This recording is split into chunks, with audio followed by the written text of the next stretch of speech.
selalu ada keberkahan-keberkahan yang begitu besar dan berlebih dari majelis-majelis yang diisi oleh mayoritas anak muda. Mengapa? Karena Islam itu dititipkan oleh Nabi Muhammad SAW salah satu yang utama kepada generasi muda. Karena generasi muda ini memiliki beberapa hal yang kemudian bisa menjadi keunggulan bagi dia. Di antaranya adalah insya Allah kita dikaruniai umur yang panjang oleh Allah Subhanahu wa Ta'ala karena keberkahan ketaatan kita kepada Allah dan Rasulnya. Nah, karena itu kemudian insya Allah bisa dititipkan ajaran Islam ini kepada anak-anak muda. Karena itu misalnya ada banyak anak-anak muda yang kemudian dibimbing secara langsung oleh Nabi Muhammad SAW dan diamanati dakwah Islam oleh Nabi Muhammad SAW. Di antara nama-nama itu yaitu ada Sayyidina Mu'adz bin Jabal yang kemudian diberi amanat oleh Rasul SAW untuk mendakwahkan Islam ke salah satu titik penting dari negara-negara yang dituju oleh Rasul, yaitu ke Yaman. Kemudian ada nama anak muda lain yang bernama Sayyidina Ali bin Abi Thalib yang kemudian dikaruniai amanat oleh Rasul SAW di masa depan menjadi khalifah keempat umat Islam. Ada banyak nama-nama anak muda yang kemudian digembleng secara khusus oleh Nabi Muhammad SAW karena Nabi ingin menitipkan ajaran ini kepada anak muda. Karena itu kemudian dalam salah satu hadis Nabi katakan Allah tersenyum. Allah terkagum-kagum ketika melihat anak muda taat kepada Allah Subhanahu wa Ta'ala. Ketika melihat anak muda melawan sofwahnya. Melawan kecenderungan kepada hal yang minimal sia-sia, maksimal maksiat kepada Allah Subhanahu wa Ta'ala. Karena bukan perkara mudah bagi seorang anak muda itu sampai duduk di majelis ini. Sampai duduk ke majelis ini bukan perkara mudah. Karena kata Imam Ghazali ada perlu kesabaran untuk meninggalkan maksiat dan kesabaran untuk mencapai ketaatan kepada Allah Subhanahu wa Ta'ala. Mau sampai ke majelis ini walaupun malam Jumat tidak mudah. Ada yang doyannya rebahan. Wah, daripada ke majelis kayaknya rebahan bisa, kan bisa nonton di YouTube. Padahal keberkahannya berbeda antara hadir secara langsung dan hadir secara YouTube. Kemudian yang kedua, lebih baik kayaknya main game gak apa-apa malam Jumat ini. Insya Allah malam Jumat depan jatahnya Habib Jindan. Jadi majelis dibandingkan dengan game.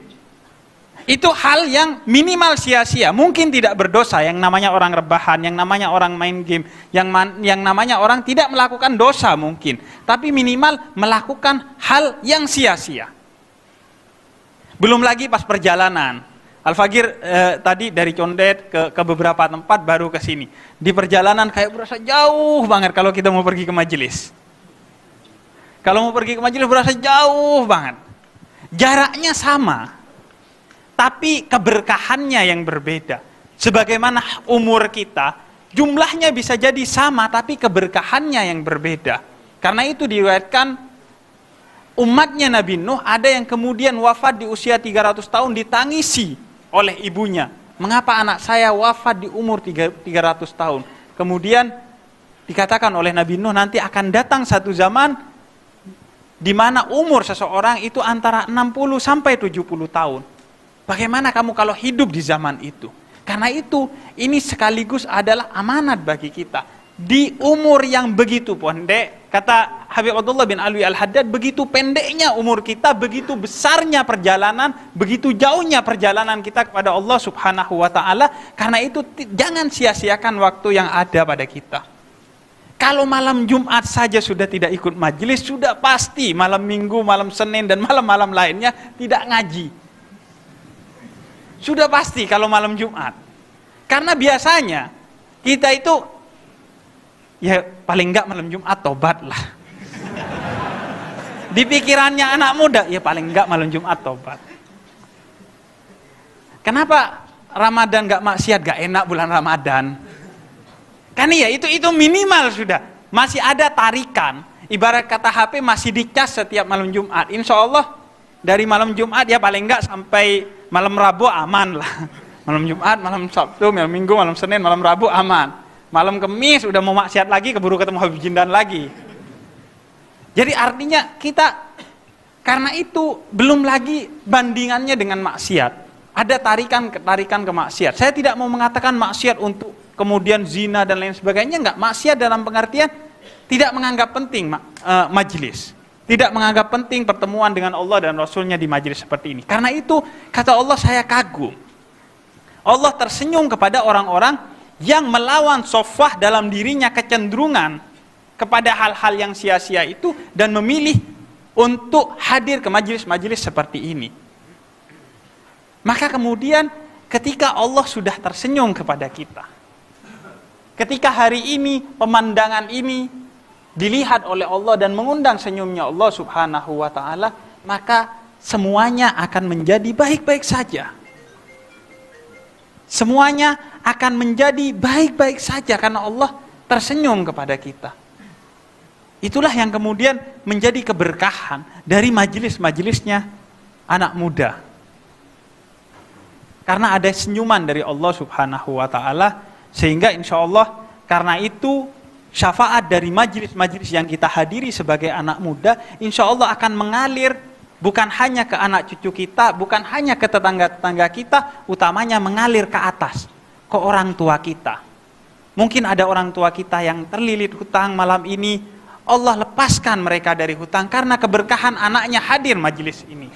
Mungkin ada orang tuanya yang mengalami sakit pada malam hari ini, Allah angkat penyakitnya karena anaknya ada di sini. Mungkin ada orang tua yang sudah meninggal mendahului kita, ada beberapa perkara yang menyebabkan dia sulit untuk ke surganya Allah subhanahu wa ta'ala, tapi ditolong oleh anaknya yang hadir di majelis pada malam hari ini. Minimal, seburuk-buruknya kita, pikirkan orang di sekitar kita. Kalau kita mau melakukan keburukan, pikirkan bahwa keburukan itu tidak akan hanya ditanggung oleh kita, tapi keluarga kita, teman kita, majelis kita, habib kita, kiai kita, ustadz kita, semua kena. Kalau pernah pesantren kita akan kena. Maka pikirkan 2 kali, 3 kali, 1000 kali untuk melakukan hal-hal yang maksiat atau sekedar hal-hal yang sia-sia.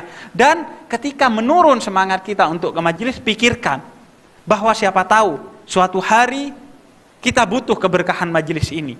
Ketika orang tua kita sakit, siapa tahu orang tua kita yang sudah mendahului kita butuh kehadiran kita di majelis ini. Minimal bagi mereka kita persembahkan kehadiran kita di majelis-majelis seperti ini. Semoga kita mendapatkan majelis seperti ini dalam keberkahan, dalam ketaatan kepada Allah subhanahu wa ta'ala, dan kita mendapatkan apa yang dijanjikan Allah subhanahu wa ta'ala, wa ma kana Allah liyu'adzibahum wa anta fihim wa ma kana Allah mu'adzibahum wa hum yastaghfirun. Di majelis ini kita beristighfar, di majelis ini kita menghadirkan Rasulullah sallallahu alaihi wasallam, maka Allah tidak akan menurunkan azab kepada kita. Walafu minkum, wassalamualaikum warahmatullahi wabarakatuh.